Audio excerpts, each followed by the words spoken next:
अस्सलाम वालेकुम, this is Sajjad अमान। आज का हमारा टॉपिक है न्यूक्लिक एसिड्स के बारे में।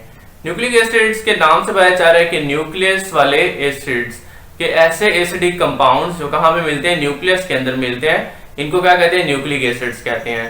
जब उनके ऊपर रिसर्च की गई तो पता चला कि ये इस तरह के कंपाउंड्स हैं कि जो क्या होते हैं, पॉलीमेरिक कंपाउंड्स होते हैं कि ये क्या होंगे, पॉलीमर्स होंगे, मैक्रोमोलिक्यूल्स होंगे और बने हुए होंगे बहुत सारे यूनिट्स, क्योंकि जो पॉलीमर्स होते हैं वो यूनिट्स छोटे छोटे मिल के बनाए जाते होते हैं और उन यूनिट्स को क्या बोलते हैं, इसके यूनिट्स को कहते हैं न्यूक्लियोटाइड्स। तो अगर इसकी डेफिनेशन निकाली जाए कि व्हाट आर न्यूक्लिक एसिड्स, तो वो होगा polymers of nucleotide is called nucleic acids. ठीक है, फिर आगे उसके आप फर्दर इंफॉर्मेशन में ऐड कर सकते हैं कि ये जो होते हैं क्योंकि न्यूक्लियस के अंदर मौजूद होते हैं इसलिए इनका नाम क्या होता है, न्यूक्लिक एसिड होता है। नेक्स्ट इसके नाम यहाँ पे आया न्यूक्लियोटाइड। तो न्यूक्लियोटाइड से एक नाम चलता है आगे कि भाई इसके न्यूक्लियोटाइड की डेफिनेशन क्या होती है या स्ट्रक्चर क्या होता है। तो न्यूक्लियोटाइड तीन कंपाउंड्स, तीन ग्रुप्स का क्या होता है, कॉम्बिनेशन होता है। एक मॉलिक्यूल टाइप यूनिट होता है जिसको क्या कहेंगे, हम न्यूक्लियोटाइड कहेंगे। तो यहाँ पे हम क्या कहते होते हैं, न्यूक्लियोटाइड तीन चीजों से मिलकर बनता है। पहली चीज होती है उसमें 5 कार्बन मोनोसैकेराइड शुगर होती है और मोस्ट केसेस में राइबोस होती है। हेट्रोसाइक्लिक नाइट्रोजनस बेस होती हैं। ठीक है, वो बहुत सारे बेसिस हैं, भी हमारे पास 4 बेसिस हैं जो टोटल मिलती हैं एक टाइप के अंदर। वैसे 5 बेसिस हैं, उसके अलावा भी फर्दर होती हैं, लेकिन फिर वो न्यूक्लिक एसिड्स के अंदर तो नहीं होती, न्यूक्लियोटाइड्स के अंदर मिलती होती हैं हमें सिर्फ। नेक्स्ट है हमारे पास कौन सी, फॉस्फेट। फॉस्फेट की बात करें तो ये क्या होगा, इनऑर्गेनिक ग्रुप है, PO4 नेगेटिव होता है, वो हम इसके साथ अटैच करवा देते हैं या फॉस्फोरिक एसिड के साथ एस्टेरिफाई करवा देते हैं। नेक्स्ट हमारे पास है कि यहां पे जो हमारे पास इसका स्ट्रक्चर है, मैंने ऊपर लिखा है 5 carbon sugar, heterocyclic nitrogenous base और फॉस्फेट ग्रुप, तीनों चीजों को मैंने स्ट्रक्चर के अंदर मेंशन किया हुआ है। ये हमारे पास क्या हो गई, 5 कार्बन शुगर हो गई। 5 कार्बन इसके मैंने काउंट करी हुए, ये देखें 1 2 3 4 5 कार्बन वाली शुगर है। कौन सी है, राइबोस शुगर है। अगर शुगर की बात करें तो राइबोस के अंदर 2 वेरिएंट्स होंगे। पहला कि जो ओरिजिनल राइबोस शुगर होगी जिसमें सारे OH कंप्लीट लगे हुए होंगे। ठीक है, दूसरी राइबोस होती है कौन सी, 2-डीऑक्सीराइबोस DNA के अंदर होती है। अब ये जो 2-डीऑक्सीराइबोस है इसका क्या मतलब होता है, इसका मतलब होता है कि ये हमारे पास कार्बन कितने पड़े, 1 2 3 4 और 5। सीक्वेंस इसकी आपने याद रखनी है। क्या सीक्वेंस है भाई, जहां पे नाइट्रोजनस बेस लगी हुई है वहां से स्टार्ट होती है कार्बन नंबर 1। तो ठीक है, यहां से कार्बन नंबर 1 स्टार्ट होगी। कितने नंबर पे डीऑक्सी हो जाती है, वो 2 पे डीऑक्सी होती है कि ये वाला जो हाइड्रोक्सल है पड़ा, इसमें से OH में से O निकाल के इसमें सिर्फ H रहने दें तो इसको क्या कहते होते हैं, 2-डीऑक्सी राइबोस कहते हैं। तो अगर ये हो जाएगी फिर DNA के जो क्या होगा, न्यूक्लियोटाइड बन जाएगा। नाइट्रोजनस बेस की अगर बात करें तो नाइट्रोजनस बेस के मैंने यहाँ पे डबल रिंग वाली स्ट्रक्चर बनाई हुई है, लेकिन यहाँ पे एक चीज आपने ध्यान रखनी होगी कि जो नाइट्रोजनस बेस होगी उसमें जो नाइट्रोजन होगा उस बेस का नाइट्रोजन अटैच करवाएगा किसको, इसके साथ कार्बन की, इसकी जो चेन है अपनी शुगर की। फॉस्फेट ग्रुप को देखें तो वो कार्बन नंबर 5 के साथ क्या होता है, अटैच करता है और ग्लाइकोसाइडिक बॉन्ड बना रहा होता है। नेक्स्ट हमने क्या करना है, यहाँ पे ये तीनों कंपोनेंट इसके हो गए हमारे पास, नाइट्रोजनस बेस, फॉस्फेट, ठीक है, नाइट्रोजनस बेस, फॉस्फेट और शुगर। ठीक, तो ये इसके बाद आता है नाइट्रोजनस बेस का टॉपिक कि जो हमने कहा कि ये 2 वेरिएंट्स हमने देख लिए, एक राइबोस और डीऑक्सीराइबोस और कौन सी, 2-डीऑक्सीराइबोस। इस चीज पे ध्यान रखना है कि आगे एक टॉपिक आएगा जहां पे डबल डीहाइड्रोक्सी होगी या 3 पे डीहाइड्रोक्सी हो रही होगी। तो आपने काउंटिंग याद रखनी है कि कार्बन नंबर कहां पे होगी, 2 पे अगर डीहाइड्रोक्सी हो जाए तो वो क्या हो जाए, डीऑक्सी हो जाए, 2 डीऑक्सी हो जाए तो ये क्या बन जाती है, फिर DNA वाली बन जाती है। न्यूक्लिक एसिड की अगर बात करें तो उसमें हम क्या करते हैं, जो न्यूक्लियोटाइड थे मुख्तलिफ नाइट्रोजनस बेस होती हैं। तो बेस की 2 कैटेगरीज हैं हमारे पास और वो कौन कौन सी हैं, एक होती है प्यूरिन्स, एक होती है पायरिमिडीन्स। ठीक है, प्यूरिन्स जो होती हैं वो क्या होती है, डबल रिंग स्ट्रक्चर होते हैं उसके, उनको क्या कहते हैं, हम प्यूरिन्स कहते होते हैं। और पायरिमिडीन्स के क्या होते हैं, सिंगल रिंग स्ट्रक्चर होते हैं। अब यहाँ पे क्या है, जो डबल रिंग स्ट्रक्चर है उसमें 2 हमारे पास सबसे मशहूर हैं, जो कहां पे होती हैं, जो DNA और RNA में होती हैं। उसके अलावा भी और हो सकती हैं बेसिस नाइट्रोजन वाली, लेकिन जो हम यहाँ पे स्टडी करेंगे हमारा मेन एम्फिसिस होगा वो किनके ऊपर होगा, जो डीएनए और आरएनए के अंदर मिलती हैं। तो यहां पे कौन सी है अपनी पहली बेस कौन सी है, एडिनिन, दूसरी बेस कौन सी है, गुआनिन, कौन सी कैटेगरी के अंदर, प्योरीन्स की कैटेगरी के अंदर। इन दोनों के स्ट्रक्चर को याद करने का तरीका किस तरह होता है कि आपने सबसे पहला काम करना है, दोनों स्ट्रक्चर्स में जो कॉमन चीजें हैं उनको यहां पे नोट कर लेना है। कॉमन चीजें देखें तो कौन कौन सी है अपनी, यहां से देखना शुरू करते हैं कि ये जो हमारे पास है दो नाइट्रोजन है सेम है, डबल बॉन्ड भी सेम है, यानी कि जो 5 कॉर्नर रिंग का ये वाला हिस्सा है वो तकरीबन दोनों का क्या है, सेम है, चाहे वो एडिनिन है चाहे वो कौन सी है, गुआनिन है। नेक्स्ट पार्ट की अगर बात करें तो वहां पे दोनों के जो नीचे वाला कॉर्नर है वहां पे नाइट्रोजन है, दोनों पे यहां पे क्या है, डबल बॉन्ड है, ये भी सेम हो गई चीज। उसके बाद डिफरेंट चीजें जो आ रही हैं वो किन कार्बन के ऊपर है, इन वाली कार्बन के ऊपर है। कौन कौन सी डिफरेंट चीजें है कि यहां पे इस कॉर्नर पे क्या आ जाएगा, NH2, इसके इस कॉर्नर पे क्या आ जाएगा, डबल बॉन्ड ऑक्सीजन, ठीक है। इधर अब क्योंकि डबल बॉन्ड था पहले नाइट्रोजन के साथ, वैलेंसी सेटिस्फाई थी, इस कार्बन ने अपने डबल बॉन्ड ऊपर की तरफ शिफ्ट कर दिया कि पहले ये डबल बॉन्ड यहां पे था कार्बन वाला, इस कार्बन ने वैलेंसी 4 पर जो फील की हुई थी, इसने एक वैलेंसी ऊपर की तरफ भेज दी और ये कितने हो गए, इसके पास 2 हो गई नाइट्रोजन की वैलेंसीज, कि भाई इसके पास ये 2 पड़ी हुई है सिर्फ, इस कार्बन के पास कितनी है टोटल, 4 हो गई है इस केस में। अगर देखें अब देखें तो यहां पे क्या होगा, वैलेंसी पूरी करने के लिए इधर क्या आ जाएगा, एक हाइड्रोजन आ जाएगा। तो एक फर्क किस चीज का होगा, ये बॉन्ड ऊपर शिफ्ट होकर डबल बॉन्ड ऑक्सीजन में कन्वर्ट हो चुका होगा और इसको वैलेंसी के लिए क्या दे देंगे, हाइड्रोजन अटैच करवा देंगे। यहां पे क्या होगा फिर कि साइड चेन के अंदर यहां पे क्या होते हैं, हाइड्रोजन होते हैं। कि अगर हम वैलेंसीज देखें तो ये कितनी वैलेंसी है अपनी, 1 2 3 वैलेंसी है अपनी। चौथी वैलेंसी कहां पे होती है, चौथी वैलेंसी यहां पे होता है हाइड्रोजन। अब वो हाइड्रोजन अगर हम लिखते हैं तो ठीक है, नहीं लिखते तो तब भी सबको पता है कि अगर वैलेंसी कम हो रही है और हमने स्ट्रक्चर के अंदर नहीं लिखा हुआ तो इसका मतलब क्या होता है, यकीनन यहां पे क्या होगा, हाइड्रोजन होगा, ठीक है। कि हाइड्रोजन को स्ट्रक्चर में शो नहीं करते, वो क्या करते हैं, वैलेंसीज कंप्लीट करवाता होता है। तो अब आपने ये देखना है कि यहां पे क्या होगा, हाइड्रोजन था जिसको रिप्लेस किसने कर दिया, NH2 ने कर दिया, ठीक है। तो इस स्ट्रक्चर के अंदर हाइड्रोजन को लिखने की जरूरत नहीं होती। तो यहां पे आप क्या करेंगे, इसमें हाइड्रोजन को नहीं ऐड करेंगे, क्योंकि अगर हमने यहां कुछ नहीं लिखा हुआ और कोई चीज तो इसका मतलब यकीनन यहां पे क्या है, हाइड्रोजन है, जिसको रिप्लेस क्या कर रहा है, NH2 कर रहा है। तो ये दो स्ट्रक्चर्स हो गए, एडिनिन का और गुआनिन का। यहां पे एक चीज ध्यान में आई होगी आपके कि वो क्या है, ये जो H का कलर है मैंने डिफरेंट लिखा हुआ है। H का कलर डिफरेंट रखने की वजह क्या है कि ये जो H है यहां से ये अटैच होगा कौन से ग्रुप के साथ, ये जो मैंने यहाँ पे अटैचमेंट शो करवाई हुई, यहां पे भी देखिए मैंने ग्रीन कलर से शो किया हुआ इस कॉर्नर को, कि ये जो कॉर्नर के ऊपर नाइट्रोजन होगी उसके साथ अटैच होगा। कि मैं यहां से जब अटैचमेंट होगी इस हाइड्रोजन को रिमूव कर देंगे, ये जो ग्रीन वाला बॉन्ड है अपना ये किसके साथ जुड़ जाएगा, शुगर की जो चेन कार्बन है, कार्बन नंबर कौन सी, ये कार्बन नंबर 1, इसके साथ क्या होगा, जुड़ जाएगा, ठीक है। नेक्स्ट जो हमारे पास है वो कौन सी है, टाइप पायरिमिडीन्स की। पायरिमिडीन्स के स्ट्रक्चर क्या होते हैं, सिंगल रिंग स्ट्रक्चर होते हैं। 3 हमारे पास पायरिमिडीन्स होती हैं, साइटोसिन, थायमीन, ये 2 किसमें होती हैं, डीएनए में होती हैं। और यही थायमीन रिप्लेस हो जाती है किसमें, आरएनए के अंदर, किसके साथ, यूरासिल के साथ। कि यूरासिल और थायमीन एट अ टाइम नहीं होंगी, अगर थायमीन होगी फिर यूरासिल बीच में यूज नहीं होगी। अगर वो चेन आ रही होगी कोई भी न्यूक्लिक एसिड की, उसमें या तो क्या हो सकती है, थायमीन, या फिर उसमें क्या हो सकती है, यूरासिल। यूरासिल सिर्फ आरएनए के अंदर होती है और ये जो हमारे पास एक इसमें होती है, डीएनए में मिलती होती है।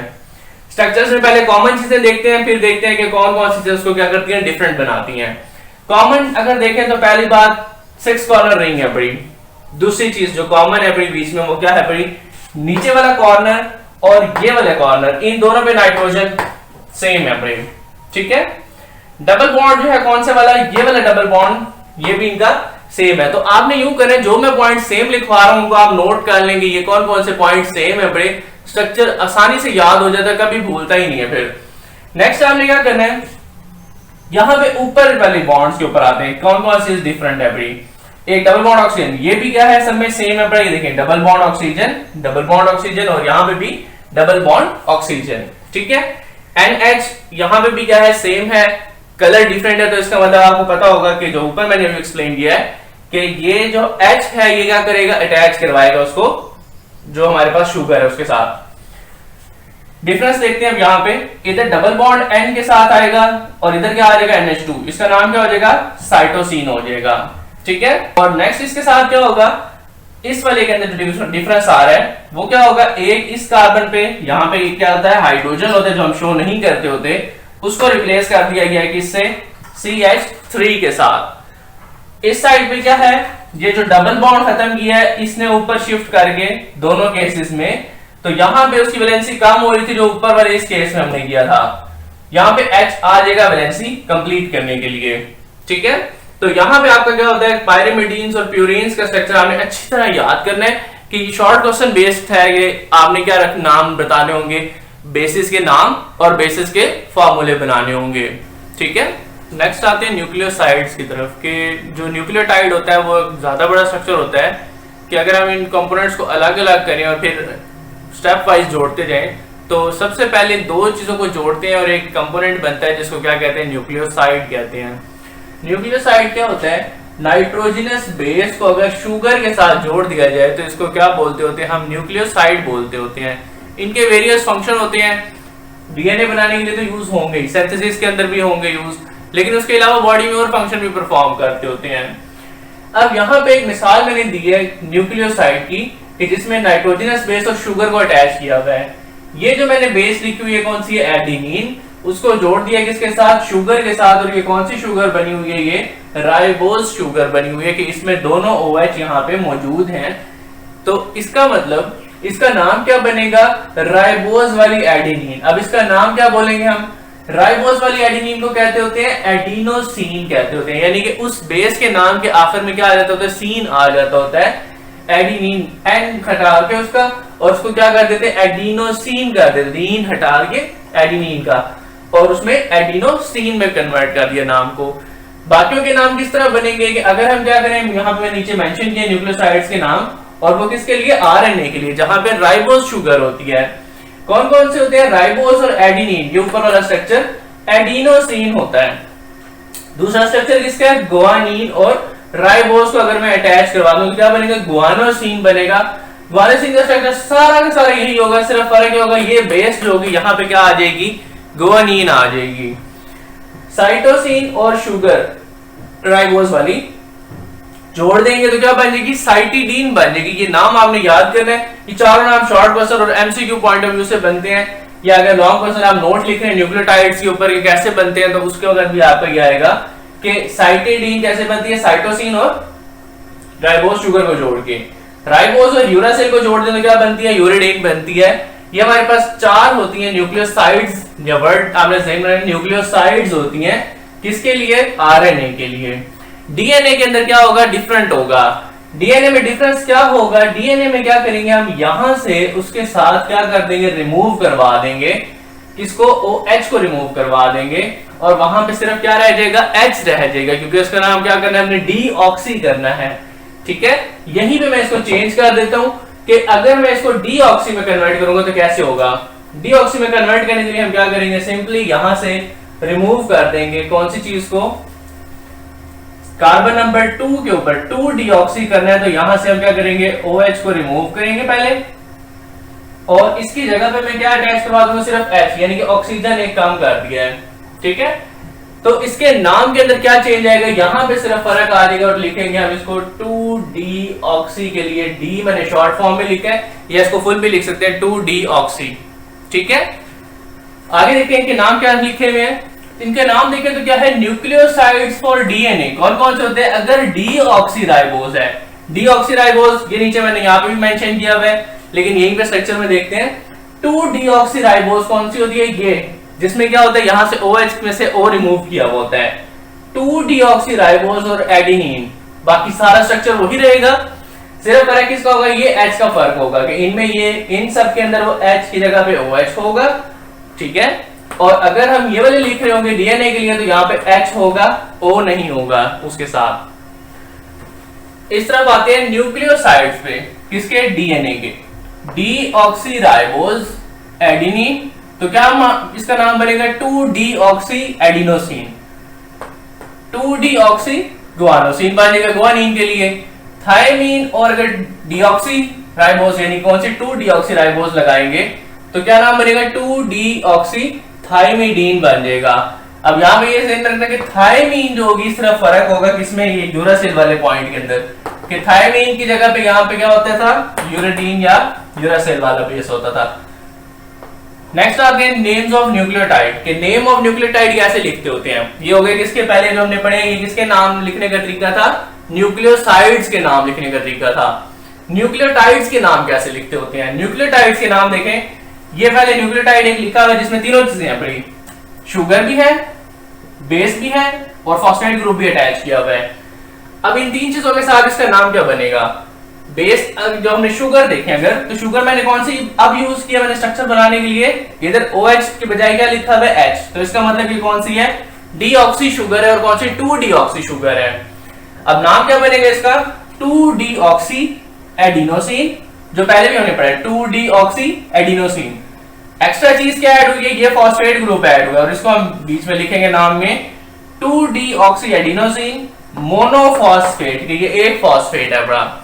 अब ये इतना जो लंबा नाम लिखा हुआ है ये पेपर के अंदर नहीं लिख सकते होते, जब लॉन्ग क्वेश्चन लिख रहे होते हैं तो बार बार हम ये इतने लंबे नाम नहीं लिख सकते, जब आगे आप पढ़ेंगे इनको तो वहां पे उसका जो शॉर्ट मेथड होता है लिखने का वो किस तरह होता है 2-डीऑक्सी अगर आपने मेंशन करना हो तो ठीक होता है, लेकिन जैसे उसको डीऑक्सी भी कहते हैं तो सबको पता है कि कहां से रिमूव हो रहा है, कार्बन नंबर 2 से रिमूव हो रहा है। तो यहां पे आपने क्या करना है, इसका जो सिंबल होगा वो क्या होगा डी स्मॉल वाला लिखेंगे AMP। अब मैंने दो इनके साथ एरो लिख दिया कि सारे के सिंबल का मतलब क्या है, डीऑक्सी को अंडरलाइन किया उसके साथ क्या आ रहा है डी स्मॉल, एडिनोसिन की जगह पे कैपिटल A, मोनो की जगह पे कैपिटल M, फॉस्फेट की जगह पे कैपिटल P आ जाएगा। बाकी मैंने नाम भी नीचे लिखे हुए, इनके फुल फॉर्म आपने खुद याद करनी है, खुद बना भी सकते हैं। क्या बनेगा इसका RNA वाले लिखे हुए adenosine monophosphate, guanosine monophosphate, cytidine monophosphate, uridine monophosphate. और अगर वो डीएनए के हैं, डीएनए के केस में क्या होगा, इनके साथ क्या आ जाएगा डी आ जाएगा, इन सबके नामों के साथ, सबके नामों के साथ क्या आ जाएंगे डी लिख देंगे तो वो किसके बन जाएंगे डीएनए के लिए बन जाएंगे। और क्योंकि डीएनए के अंदर ये वाली चीज नहीं होती तो हम उसकी जगह पे मैंने ये अलग से मेंशन किया है डी थाइमिडीन मोनोफॉस्फेट।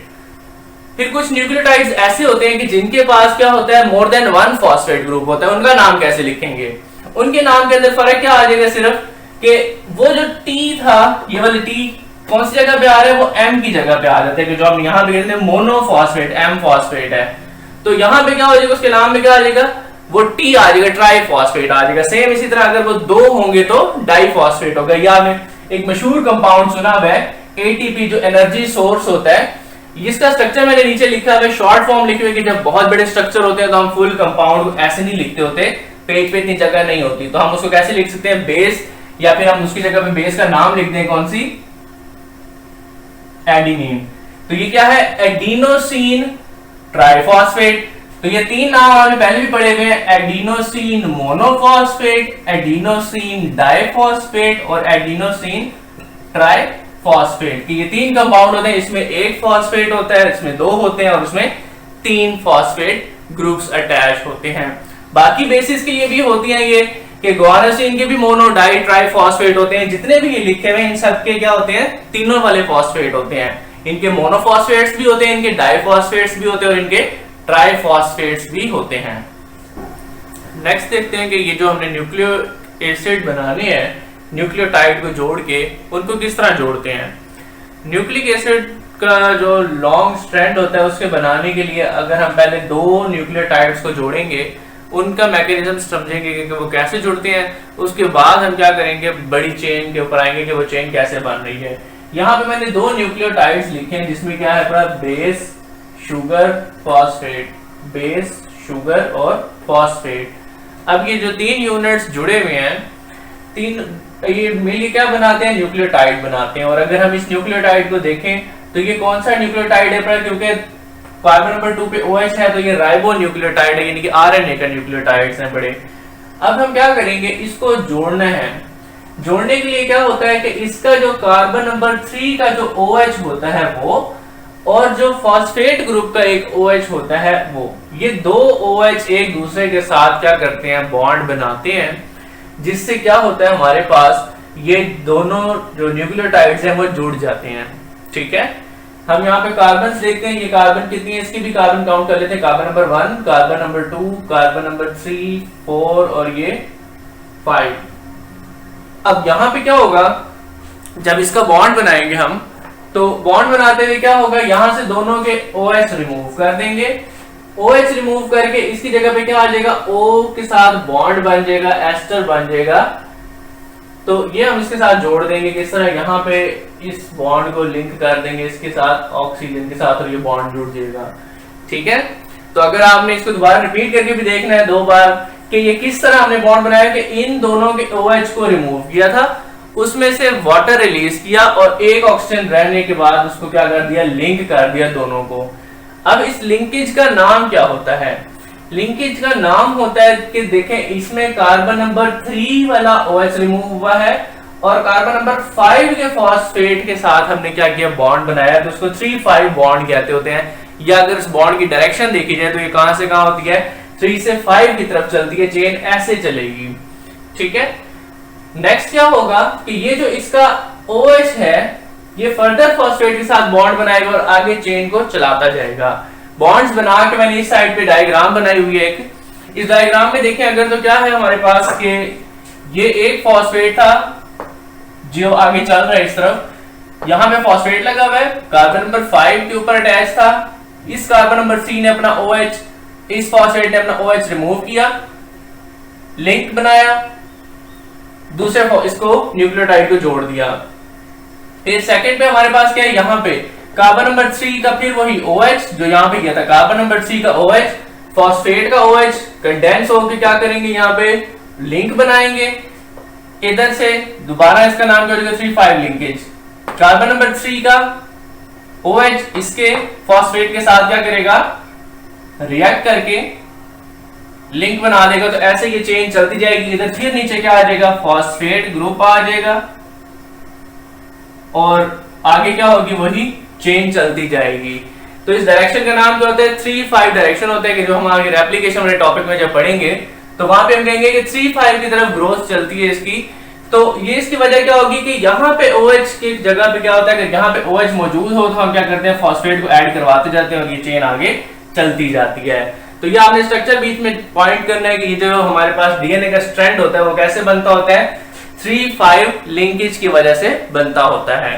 ठीक है, इधर जो बेस होंगी उसके साथ वो मुख्तलिफ हो सकती हैं, जैसे यहाँ पे एडेनिन वगैरह मैंने लिखी हुई है। और अगर ये चेक करना हो कि ये डीएनए का है या आरएनए का है तो हम यहाँ पे चेक कर लेंगे। अगर इधर OH लगा हुआ होगा सबके साथ तो फिर वो क्या होगा, आरएनए का होगा, या फिर सबके साथ क्या लगा हुआ होगा, H लगा हुआ होगा, तो फिर वो किसका होगा, डीएनए के बारे में होगा।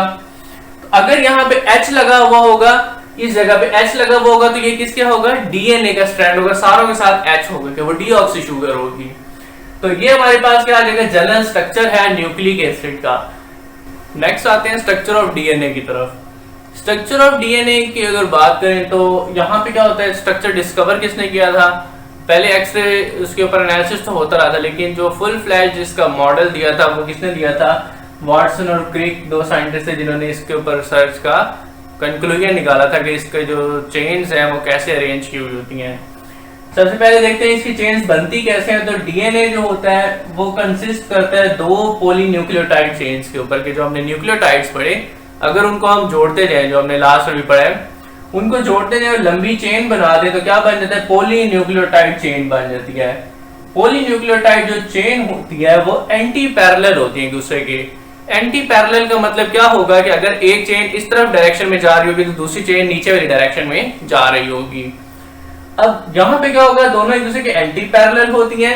डायरेक्शन को हमने भी लास्ट में पढ़ा है कि कैसे वो जो 3-5 डायरेक्शन होती है कि जिस तरफ क्या करते हैं, जो हम एडिशन करवा रहे होते हैं उसके अंदर न्यूक्लियोटाइड्स की।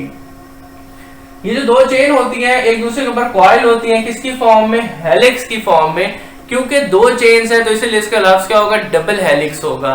हेलिक्स क्या होता है, स्प्रिंग की तरह की अरेंजमेंट को कहते होते हैं, जो हमने प्रोटीन के स्ट्रक्चर में पढ़ा हुआ है सेकेंडरी स्ट्रक्चर होता है, तो इसको डीएनए का सेकेंडरी स्ट्रक्चर भी कहते होते हैं, या न्यूक्लियोटाइड चेन का सेकेंडरी स्ट्रक्चर होता है, जहां पे क्या होगा, वो स्प्रिंग की फॉर्म में या हेलिक्स की फॉर्म के अंदर अरेंज होगी। नेक्स्ट आते हैं इसके स्ट्रक्चर को देखते हैं किस तरह अरेंज होती हैं दोनों चेन्स।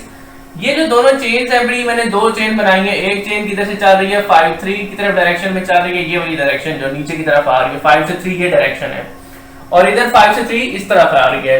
ठीक है, तो ये दो डायरेक्शंस मैंने लिखी हुई है कि कहां पे कार्बन नंबर 5 है पड़ी और कहां पे कार्बन नंबर 3 है पड़ी, कहां पे कार्बन नंबर 3 का एंड आर होगा, कहां पे कार्बन नंबर 5 होगी। इस चेन को बनाने का तरीका क्या होता है कि ये स्ट्रक्चर अगर आप देख रहे हैं इसको पेज के ऊपर बनाना है तो इंतहाई मुश्किल हो जाएगा आपको बनाना, कि ये स्ट्रक्चर समझ नहीं आ रहा कहां से स्टार्ट हो रहा है। ठीक है, तो इसके मैं पॉइंट्स मेंशन कर रहा हूं कि आपने इसको कैसे ड्रॉ करना है तो ये स्ट्रक्चर इंतहाई एक्यूरेट बन जाएगा।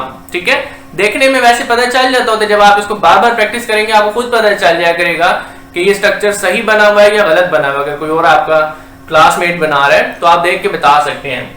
सबसे पहला काम आपने स्ट्रक्चर के अंदर करना होता है, वो क्या करेंगे आप, ये जो 5 कार्बन चेन जो होती है ना शुगर, वो आपने बनानी है। ठीक है, दोनों साइड के ऊपर आपने क्या करनी है 5 कार्बन शुगर बना देनी है। ठीक हो गई बात। 5 कार्बन शुगर बनाने के बाद दूसरा काम आपने क्या करना है, इनको नोट करते जाए पॉइंट्स को, तो आपको ये डायग्राम कभी भी नहीं भूलेगी, मिक्स भी नहीं होगी और इंतहाई आसानी से बन जाया करेगी। पहला काम क्या करना है आपने, ये जो पॉइंट जो बनी हुई है कौन सी शुगर बनी हुई है, पेंटोज शुगर बनी हुई है, डीऑक्सीराइबोज शुगर बनी हुई है, इसको आपने पांचों जो कॉर्नर वाली वो बनाते जानी है। ठीक, जब बना लेंगे तो आपको पता है कि जो इसकी 5वीं कार्बन होती है वो रिंग के अंदर नहीं होती बल्कि कहां होती है, रिंग के बाहर होती है।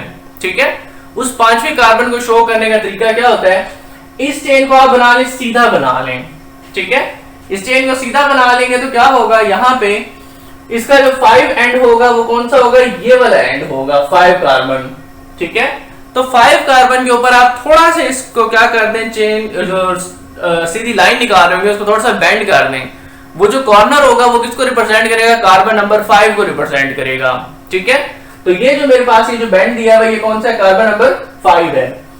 ठीक है, फिर कार्बन नंबर 3 के साथ बॉन्ड बनाना होता है, किसके साथ, फॉस्फेट के साथ। तो आपने क्या करना है, सेकंड स्टेप जो करना है वो क्या करना है, इन सब की जो कार्बन की जो चेन, जो हमारे पास शुगर की जो चेन है, उन सब के ऊपर ऐसे टेढ़ी लाइन निकाल देनी है। ये वाली लाइन है ना, ऐसे टेढ़ी करके, ऐसे कार्बन नंबर 5 निकाल के इस तरफ टेढ़ा कर देना है, कार्बन नंबर 5 की तरफ करके नीचे की तरफ कॉर्नर बनाना है उसका, ताकि कार्बन नंबर 5 सबकी नजर आने लगे।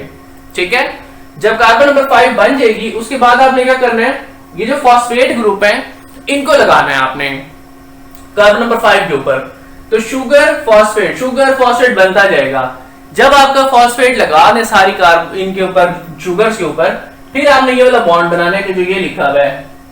ठीक है, जब इनको जोड़ते जाएंगे तो आपकी पूरी चेन एक्यूरेट तरीन बन जाएगी। नेक्स्ट आपने क्या करना है, इस चेन के साथ आपने देखना होता है कार्बन नंबर जो 5 होती है उसके साथ वाली कार्बन, जो यहाँ पे कार्बन नहीं होती बल्कि क्या होती है, ऑक्सीजन होती है। ठीक है, तो यहाँ पे ऑक्सीजन के लिए आप क्या करें, या तो मार्कर से उसको डॉट बना लें, मैंने यहाँ पे मेंशन किया है, डॉट ना भी बनाए तो तब भी ठीक है, लेकिन वो आपकी याद रखने के लिए कि यहाँ पे ऑक्सीजन है बड़ी, कहीं आप यहाँ से बेस ना निकाल लें। ठीक है, तो इसलिए कोशिश करें यहाँ पे आपने मार्कर से डॉट लगा लें ताकि आपको पता हो कि ये वहां पे क्या लगी हुई है, ऑक्सीजन अटैच की हुई है। नेक्स्ट आपने क्या करना है कि इस ऑक्सीजन के साथ यहाँ पे क्या होती है, कार्बन नंबर 1 होती है। अगर ये आपको क्लियर नहीं हो रहा पॉइंट के कार्बन के नंबर कौन से हैं, तो इस वीडियो को पीछे करें थोड़ा सा, वहां पे आपको दोबारा इसको एक बार स्टडी करें कि ये जो कार्बन के नंबर हैं वो कहां कहां पे होते हैं। ठीक है, कि ये जो ऑक्सीजन है इसके इस साइड पे कार्बन नंबर 1 पे क्या होती है, बेस, 2 के ऊपर डिहाइड्रोक्सी होता है। ठीक है, डीऑक्सी होता है, और 3 के ऊपर क्या होता है, वो जो OH जिसने एस्टर बनाना होता है। 4 के ऊपर कुछ नहीं होता, 4 के आगे क्या होती है, 5 बाहर निकल रही होती है, और 5 के साथ क्या लगी होती है, फॉस्फेट लगी हुई होती है। तो अब हमने कार्बन नंबर 1 की सबसे सारों की कार्बन नंबर 1 से क्या निकालते जाना है, बेस निकालते जाना है। बेस की आपके पास चॉइस है, कोई सी बेस लिख दें, कि हम ये एक्चुअल स्ट्रक्चर नहीं बना रहे, हम इसकी एग्जांपल दे रहे हैं। मैंने जस्ट एग्जांपल के लिए चारों बेस को तरतीब से लिख दिया, एडेनिन, थायमिन, गुआनिन, साइटोसिन को तरतीब से मैंने मेंशन कर दिया है। बाकी जो जगह बच गई थी उसके ऊपर मैंने तीनों एडेनिन को लगा दिया, उसका कोई मतलब नहीं बनता, जो मर्जी हम लगा सकते हैं। यहाँ पे प्रॉब्लम कहां पे आएगा, जब इस वाली चेन को बना रहे होंगे। ठीक है, उस वक्त हमने देखना होगा कि एडेनिन के साथ हमेशा थायमिन ही आए। इसको आगे डिस्कस करते हैं क्या होता है, इस साइड वाली चेन को बनाते हैं।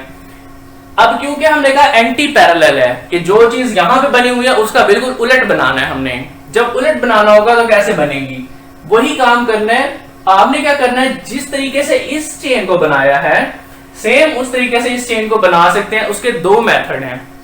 पहला मेथड कि आप पेज को उल्टा कर लें, ठीक है, और जैसे आपने ये चेन बनाई थी बिल्कुल वैसे दूसरी चेन को बना लें, एक तरीका।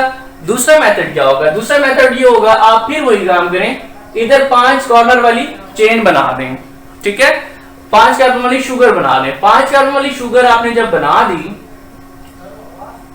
उसके बाद आपने क्या करना है, कार्बन नंबर कौन सी से उसकी जो चेन निकल रही होती है, कार्बन नंबर 5 चेन के बाहर होती है, लेकिन इसको उल्टा बनाना था। इसकी कार्बन नंबर 5 ऊपर से निकाल लिया हमने, इसकी कार्बन नंबर 5 नीचे की तरफ शो करेंगे। तो ये देखें, इसकी जो मैंने कॉर्नर निकाले हुए कहां से है, ऊपर की तरफ कॉर्नर निकला हुआ है। इनके कॉर्नर किस तरफ निकाले हुए, नीचे की तरफ निकाले हुए हैं, ठीक है। अब ये जो कॉर्नर नीचे की तरफ निकाले हुए आपने क्या करना है, इनके सारे कॉर्नर नीचे की तरफ निकाल देने हैं। दूसरा काम क्या करना है, इन नीचे वाले कॉर्नर्स के ऊपर क्या लगा देना है, ये जो नीचे की तरफ कॉर्नर निकाला है, ये नीचे कॉर्नर निकाला है, इसके ऊपर मैंने फॉस्फेट लगा दिया, इस नीचे वाले कॉर्नर पे मैंने फॉस्फेट लगा दिया। और फिर उसके बाद ये वाली चीज बनानी है कि इस फॉस्फेट को उसी ये जो जहां से निकल रही होगी उसी लाइन वाली के साथ जोड़ देना है। अब ये कार्बन नंबर कौन सी है, 4, ये कार्बन नंबर 3, इस तरफ 3 है तो इधर क्या होनी चाहिए, कार्बन नंबर 1 होनी चाहिए। 1 नहीं होती, यहां पे क्या होता है, ऑक्सीजन इसके आगे से कार्बन नंबर 1 स्टार्ट होती है। तो यहां पे डॉट लगाते हैं, यानी कि जहां से आपने क्या निकालते होते हैं, वो जो कॉर्नर निकालते हैं उससे इस साइड पे जहां पे ये बॉन्ड ये वाला होता है ना, ये वाला, इसको छोड़ के इस साइड पे आपने क्या निकालना होता है, एक डॉट लगाते हैं जो ऑक्सीजन को रिप्रेजेंट करेगा। कार्बन नंबर 1 से बेस निकालते जाएं, या फिर मैंने दूसरा आपको आसान मेथड बताया है कि उसमें क्या करें, पेज को उल्टा कर लें, तब आपको उसी मेथड से दोबारा बना सकते हैं डायग्राम को। जब बन जाए उसके बाद यहाँ पे जो बेस लगानी है वो ये देख के लगानी है कि अगर ए है तो इसके सामने क्या हो, टी लगाना है। आपने टी हो तो इसके सामने ए लगाना है, ठीक है। इधर देखते हैं कि उसकी जो कंटेम्पररी बेस होती है, कि 2 स्टेटमेंट्स होती हैं हमने देखनी है, और साथ ही मैंने बॉन्ड्स बनाए हुए हैं कि ए और टी के दरमियान में कौन सा हुआ करेगा, डबल बॉन्ड हुआ करेगा। उसको डबल बॉन्ड नहीं कहते, डबल हाइड्रोजन बॉन्ड कहेंगे। एक चीज आपने ध्यान रखनी है कि इसको रखनी है 2 डबल बॉन्ड्स, और गुआनिन और साइटोसिन के दरमियान में कितने होते हैं, 3 हाइड्रोजन बॉन्ड्स होते हैं, ठीक है। इसमें 2 हाइड्रोजन बॉन्ड्स, इसमें 3 हाइड्रोजन बॉन्ड्स होते हैं। डिटेल स्ट्रक्चर यहां पे लिखा हुआ है उसका कि जो एडेनिन होता है वो हमेशा थायमिन के साथ पेयर बनाती है और 2 हाइड्रोजन बॉन्ड के जरिए अटैच होती है। गुआनिन जो होती है वो पेयर बनाती है किससे, साइटोसिन के साथ, और 3 हाइड्रोजन बॉन्ड के जरिए अटैच होती है। पहले ऊपर मैंने किसका स्ट्रक्चर बनाया हुआ है, थायमिन और एडेनिन को जोड़ा हुआ है। ये वाला स्ट्रक्चर किसका होता है, थायमिन का होता है। ये किसका स्ट्रक्चर है, बड़ा एडेनिन का है। अब क्या करना है, थायमिन और एडेनिन को जोड़ना है तो इसमें क्या चाहिए होता है, हाइड्रोजन बॉन्ड जोड़ने के लिए चाहिए। अब ये जो हाइड्रोजन बॉन्ड है उसके लिए शर्त होती है कि एक हाइड्रोजन हो जिसके पास पॉजिटिव चार्ज हो, और एक हाईली इलेक्ट्रोनेगेटिव एटम हो जिसके पास लोन पेयर हो। अब लोन पेयर किसके ऊपर है, यहाँ पे ऑक्सीजन के पास 2 लोन पेयर हैं, इसके थायमिन के। ये इस हाइड्रोजन के साथ क्या करेगी, हाइड्रोजन बॉन्ड बना लेगी। इस नाइट्रोजन के पास ये एक लोन पेयर है, ये इस हाइड्रोजन के साथ क्या कर लेगा, बॉन्ड बना लेगा, कौन सा, हाइड्रोजन बॉन्ड बना लेगा। अब नीचे वाले स्ट्रक्चर को देखते हैं साइटोसिन और गुआनिन के दरमियान में। साइटोसिन और गुआनिन में क्या होगा, ये साइटोसिन का स्ट्रक्चर बना दिया हमने, और इधर क्या है, बड़ा ये गुआनिन का स्ट्रक्चर है। बड़ा हमने पीछे स्ट्रक्चर पढ़े हैं किस तरह बनते होते हैं ये। अब यहाँ पे क्या होगा, ये जो डबल बॉन्ड ऑक्सीजन है बड़ा, इसके ऊपर भी क्या है, 2 लोन पेयर्स हैं, ये इसके हाइड्रोजन से क्या कर लेगा, हाइड्रोजन बॉन्ड बना लेगा। ये वाला नाइट्रोजन लोन पेयर इस हाइड्रोजन के साथ क्या कर लेगा, बॉन्ड बना लेगा, कौन सा, हाइड्रोजन बॉन्ड। और ये वाला जो ऑक्सीजन है अपना, जो इसके ऊपर अभी थे लोन पेयर, लेकिन यहाँ पे क्या था, कोई हाइड्रोजन नहीं था, इधर हाइड्रोजन उसको मिल जाएगा और ये क्या कर लेगा, तीसरा बॉन्ड भी बना लेगा।